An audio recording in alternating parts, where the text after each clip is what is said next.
எப்படி இருக்கீங்க? என்ன நல்லா இருக்கீங்களா? இன்றைக்கி வந்து வெள்ளிக்கிழமை. அதாவது வெள்ளிக்கிழமை வந்து சொல்கிறது வந்து ரொம்ப ரொம்ப விசேஷம்.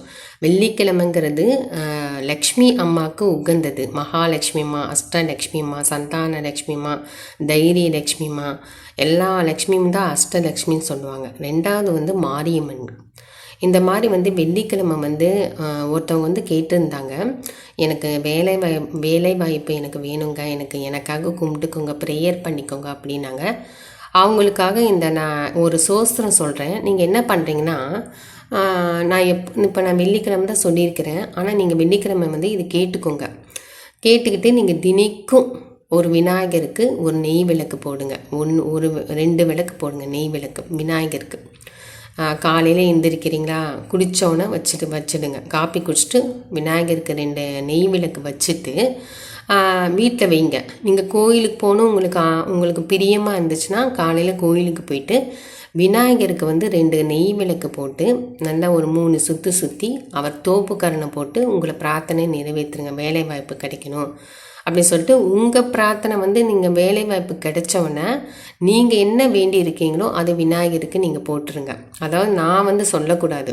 உங்கள் பிரார்த்தனை வந்து நான் வந்து என்னோடய வேலை என்னென்னா, எனக்கு ப்ரேயர் பண்ணுங்கள், எனக்காக வேலை வாய்ப்பு வேணும், கல்யாணம் நடக்கணும், இந்த மாதிரி இந்த ப்ரேயர்னால் நான் வேண்டிக்குவேன். ஆனால் உங்களோட பிரியம் வந்து என்னென்னா, நீங்கள் வந்து என்ன நினைக்கணுன்னா, நான் இந்த மாதிரி பண்ணுறேன் விநாயகரே, எனக்கு வேலை வாய்ப்பு வேணும் அப்படின்னு சொல்லி நீங்கள் தான் வேண்டிக்கணும். அதாவது சில பேர் வந்து மாலை போடுவாங்க, விநாயகருக்கு வேட்டி சட்டி வாங்கி கொடுப்பாங்க, அபிஷேகம் பண்ணுறேன்னு வேண்டிக்குவாங்க. இந்த மாதிரி ரொம்ப இருக்குது. நீங்கள் என்ன கொடுக்கணுமோ அதை நீங்கள் வேண்டிக்கோங்க. இப்போ ஒரு சோஸ்திரம் படிக்கிறேன், அதை நீங்கள் வந்து தினிக்கும் அது படிங்க. நீங்கள் காலையில் நீங்கள் விநாயகருக்கு 2 நெய் விளக்கு வச்சு இந்த சோஸ்திரத்தை படிங்க. உயர் பதவிகள்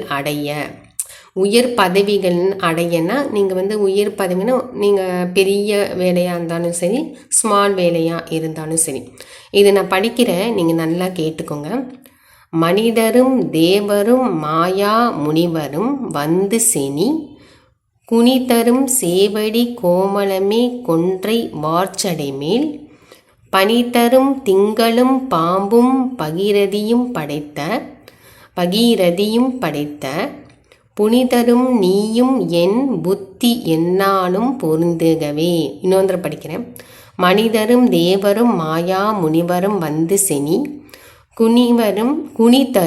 குனிதரும் சேவடி கோமளமே கொன்றை வார்ச்சடைமேல் பனிதரும் திங்களும் பாம்பும் பகீரதியும் படைத்த புனிதரும் நீயும் என் புத்தி என்னாலும் பொருந்துகவே. இது வந்து நீங்கள் என்ன படிக்கிறீங்கன்னா இந்த மாதிரி நீங்கள் படிச்சுட்டே வாங்க. நான் என்ன சொல்கிறேன்னா அதை படிங்க. உங்களுக்கு வேணால் ஒரு அட்டாச்மெண்ட் போடுறேன், நான் படிக்கிறது வந்து ஒரு அட்டாச்மெண்ட் போடுறேன், நீங்கள் படிங்க. பாருங்கள், இந்த காலத்தில் வந்து பசங்கள்லாம் என்னென்னா, அப்பாவோட சொத்து, அப்பா இருக்கிறாங்க, தாத்தா சொத்து, அப்பாவோட சொத்தில் எல்லாம் இருக்கணும், அந்த சொத்திலேயே நம்ம வந்து நம்ம காலத்தை ஓட்டலாம் அப்படின்னு நினைக்கிறவங்க இருக்கிறாங்க. ரொம்ப பேர் இருக்கிறாங்க, ஒருத்தர் இல்லை, ரொம்ப பேருமே இருக்கிறாங்க. ஆனால் ஒருத்தவங்க வந்து ஒரு பாய்ஸாக இருந்தாலும் சரி, ஒரு கேர்ள்ஸாக இருந்தாலும் சரி, அவங்க 2 பேருமே என்கிட்ட வந்து வேலை வாய்ப்பு கிடைக்கணும், ப்ரேயர் பண்ணுங்கன்னு சொல்லியிருக்கிறாங்க. ஒரு ஆம்பளையும் சரி, ஒரு பொம்பளையும் சரி, ப்ரேயர் பண்ணுங்க சொல்லியிருக்கிறாங்க. அவங்க பாருங்கள், வெட்டி வேலை நம்மளுக்கு எதுக்கு? நம்ம வெட்டி வேலை சும்மா வீட்டில் உட்காந்துட்டே எதுக்கு வெட்டி வேலை?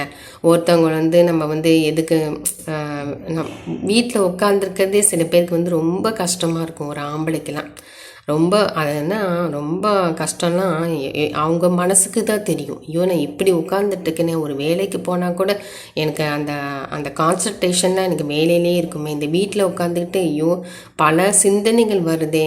இவங்க சமைக்கிறது வந்து சாப்பிட்றதும், 3 வேளை வந்து சாப்பிட்றதும், நான் வந்து சம்பாதிக்காமல் சாப்பிட்றதும் எனக்கு ரொம்ப கஷ்டமாக இருக்குது. அவங்க மனசில் இருக்கிற கஷ்டம் வந்து யாருக்குமே தெரியாது. அவங்களுக்கு இருக்கிற கஷ்டம் வந்து யாருக்குமே தெரியாது. ஆனால் சில பேர் வந்து திட்டுவாங்க, பாருங்க வேலையை பண்ணாமல் எல்லாத்தையும் தூண்டி விட்டுட்டுருக்குறான் அப்படின்னு சொல்லுவாங்க. சில பேர் என்ன திரும்ப நினைப்பாங்க, நான் என்ன மாதிரி அவங்களாம் என்ன திரும்ப நினைப்பாங்க, பா எப்படி தான் பாவம் அவங்க அவங்க மனசில் எப்படிலாம் கஷ்டம் இருக்கும் வேலைக்கு போகாமல். ஒரு வேலைக்கு போனாலும் அவங்களுக்கு மனசு திருப்தியாக இருக்கும், சந்தோஷமாக இருக்கும். ஒரு கல்யாணம் நடந்தாலும் ஒரு ஒய்ஃபை பார்த்துக்கலாம், குழந்த பிறந்தாலும் குழந்தைங்கள சம்பாரித்து நம்ம குழந்தைங்களுக்கு ட்ரெஸ் வாங்கி கொடுத்து சாப்பாடு போடலாம், அப்படி தான் நினைப்பாங்க. சில பேர்லாம் அப்படி தான் நினைப்பாங்க. அதனால தான் சொல்கிறேன், நீங்கள் வந்து ஒருத்தர் வந்து இப்படிலாம் பண்ணும்போது நல்லவும் இப்படிலாம் நினைக்கிறவங்க சம்பாதிக்கணும்னு மனசு இருக்குது பாருங்களேன், அது பெரிய மனசுங்க. அது வந்து பெரிய மனசு. என்னென்னா வீட்டில் உட்காந்துட்டு நல்ல மனசு இருக்கிறவங்க இருக்கிறாங்க, கெட்ட மனசு இருக்கிறவங்க இருக்காங்க. யார் கண்டுபிடிக்க முடியாது, பழகுனாதான் தெரியும் யார் நல்லவங்க யார் கெட்டவங்கன்னு. அதனால் நீங்கள் இந்த சோஸ்திரம் நான் உங்களுக்கு அட்டாச்மெண்ட் பண்ணுறேன், நீங்கள் படிங்க. நீங்கள் படித்தீங்கன்னா நல்லா உங்களுக்கு வேலை வாய்ப்பு வரும், நல்ல சம்பளம் வரும். நல்ல சாமியை நல்லா வேண்டிக்கோங்க, நல்ல மனசு இருக்கணும், யாரையும் நம்ம கெடுக்கணும்னு நினைக்கக்கூடாது. அது ஒன்று தான் கடவுளுக்கு பிடிக்காது. அதே மாதிரி என்ன தெரியுமா இன்னொருத்தவங்க சொல்லுவாங்க, ஹஸ்பண்ட் கிட்ட ஒரு மாதிரி பேசுவாங்க, ஒய்ஃப் கிட்ட ஒரு மாதிரி பேசுவாங்க. இப்போ நான் ஒன்று சொல்கிறேன், அதாவது வீட்டு வேலைக்காரங்க வச்சிட்ருக்கவங்கள கொஞ்சம் ஜாக்கிரதையாக இருங்க. ஏன்னா என்கிட்ட ஒரு மாதிரி பேசுவாங்க, ஹஸ்பண்ட் கிட்ட ஒரு மாதிரி பேசுவாங்க. அதெல்லாம் அவங்கக்கிட்டலாம் கொஞ்சம் ஜாக்கிரதையாக இருங்க, ரொம்ப ஆபத்தானவங்க. நகையெல்லாம் இருந்துச்சுன்னா ஒரு நகை கோல்டு இந்த மாதிரி வெள்ளி, குழந்தைங்களோட வெள்ளி கொலுசு வெள்ளி இதெல்லாம் இருந்துச்சுன்னா, நகையெல்லாம் இருந்துச்சுன்னா தயவுசெய்து அந்த இன்னொரு தேர்ட் பர்சன்கிட்ட பீரோவில் வைக்காதுங்க. முக்கியமாக வேலைக்காரங்கிட்டலாம் தயவுசெய்து விற்காதுங்க. நல்லவங்க வேலைக்காரங்களும் இருக்கிறாங்க, கெட்டவங்களும் இருக்கிறாங்க. தயவுசெய்து நீங்கள் நல்லா பார்த்து ஜாக்கிரதையாக இருங்க. ஓகே ஃப்ரெண்ட்ஸ், இப்போ இந்த உயிர் பதவிகள் அடைய சோஸ்திரம் உங்களுக்கு அட்டாச்மெண்ட் பண்ணுறேன். தயவு செய்து அது படிங்க, நல்லா வேலை வாய்ப்பு வரும். நம்பிக்கை தான் வாழ்க்கை. ஓகே ஃப்ரெண்ட்ஸ், பிடிச்சிருந்துச்சுன்னா லைக் பண்ணுங்கள். நான் சாம்பிராணி போடுறேன், உங்கள் திஷ்டிலாம் போயிடும், என்னோடய திஷ்டியும் போயிடும். கடவுளுக்கு திஷ்டி இருக்கும், கடவுளுக்கு திஷ்டி போயிடும். Okay friends.